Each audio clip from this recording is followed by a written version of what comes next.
Un communiqué assez renversant qui est tombé hier sur les fils de presse. Interception, je vous lis le titre, l'interception d'un poids lourd dangereux présentant 33 défectuosités, dont une portière retenue par une sangle. En fait, la porte du côté chauffeur le tenait, excusez-moi l'expression, tenait avec une strap. Là.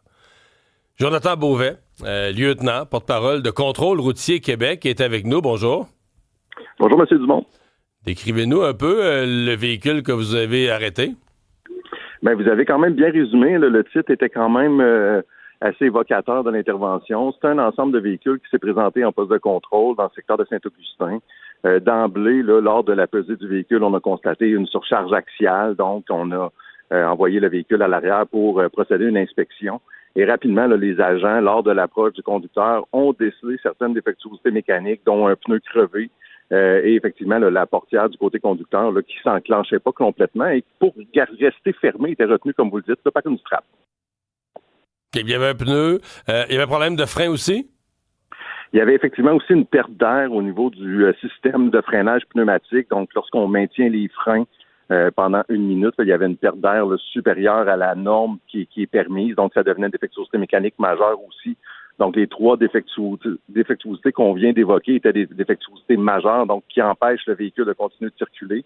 Il y avait 9 autres défectuosités mécaniques mineures sur le camion et il y avait une défectuosité mécanique majeure sur la remorque et 20 défectuosités mécaniques mineures sur la remorque. Donc, il y avait quand même... Là, sur la remorque que vous appelez majeure, là, c'est la plaque d'attelage mal fixée. Exactement, c'est la plaque d'attelage. Donc, c'est la partie sous la remorque à l'avant, là, où il y a dans le fond, ce qu'on peut dire, la pine là, qui vient rentrer dans la fifth wheel du camion pour se maintenir là. Il y avait des boulons là, qui étaient mal fixés. Il y en avait un qui était vraiment, vraiment lousse. Les autres, il y en a 2 autres qu'on était capable de tourner à la main. Donc, ça représentait là, pour nous un risque à la sécurité routière. Donc, le véhicule a été mis hors service aussi. Je pense que dans les dernières semaines, on a un peu toute cette crainte-là, ou cette obsession-là de dire, OK, tous les camions qui roulent, il y en a combien qui sont dans un état pitoyable? En trouvez-vous souvent des comme ça?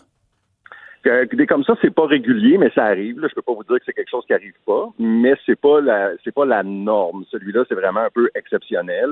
Mais ça arrive qu'on va constater là, plusieurs défectuosités sur certains ensembles.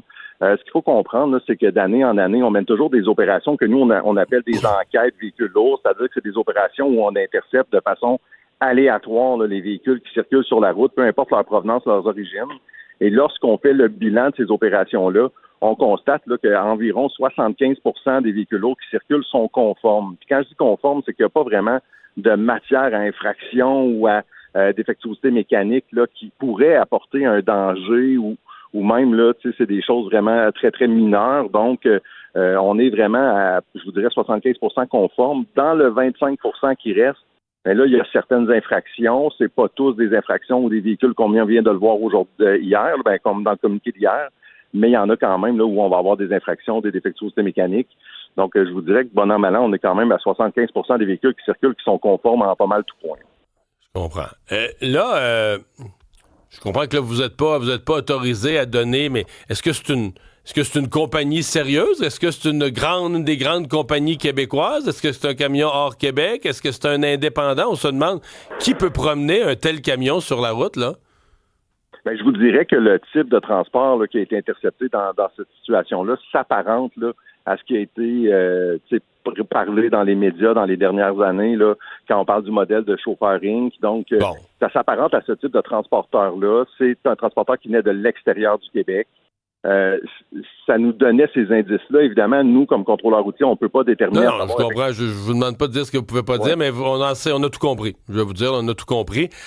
Il arrive quoi, un camion? Comme là, je voyais un peu les montants des amendes, là, 2000 $ d'amende aux propriétaires, aux conducteurs, toutes sortes d'amendes, mais le camion lui-même, vous faites quoi à ce moment-là? Est-ce qu'il repart sur la route? Non, le camion a été remisé jusqu'à conformité. Donc, le camion a été remorqué. Il est parti. Les 2 véhicules, en fait, le camion et la remorque sont partis sur des remorqueuses et ils ont été remisés là, dans des sites de remisage. C'est-à-dire que le chauffeur, lui, il part en taxi puis il repart pas sans son camion, là. Exactement. Le conducteur est reparti en taxi et le camion, pour être libéré, devra être conformé. Donc, des inspections mécaniques devront être faites dessus. ou encore le propriétaire pourrait décider de venir le chercher avec une remorqueuse et de le ramener à son port d'attache. Mais pas sur la route, avec une dépanneuse. Je comprends très bien. Merci de nous avoir parlé aujourd'hui. Mais ça me fait plaisir. Bonne fin de journée. Lieutenant Jonathan Beauvais, porte-parole de Contrôle routier Québec. Bon, je sais, là, je suis un petit peu obsessif avec ça. Je pense que je suis pas le seul. On se demande.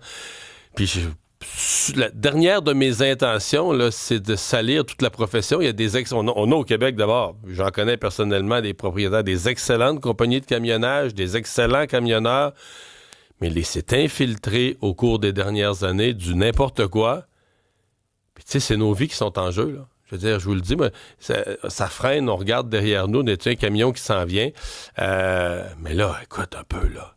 La porte tient de la broche, la pine en arrière est pas bottelée. On s'arrête.